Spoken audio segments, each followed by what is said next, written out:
Stojíme na prahu převratné éry. Příchod umělé inteligence mění náš svět tempem, jaké lidstvo dosud nepoznalo. A my, rodiče a učitelé, držíme klíč k bezpečné budoucnosti našich dětí. Rychlý nástup umělé inteligence přinesl nejen značnou míru nejasností, ale i obrovské množství rizik.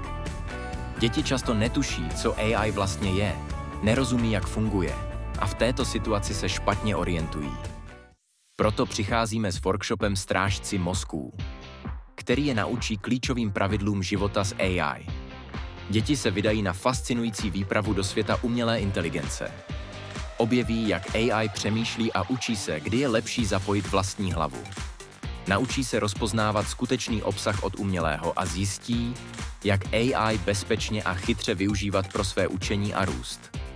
Konec nudných prezentací. V našich interaktivních workshopech každý žák objeví, jak utvářet svou budoucnost s umělou inteligencí. Otevřete dveře vašim žákům do světa umělé inteligence. Workshop objednáte na aiprožáky.cz.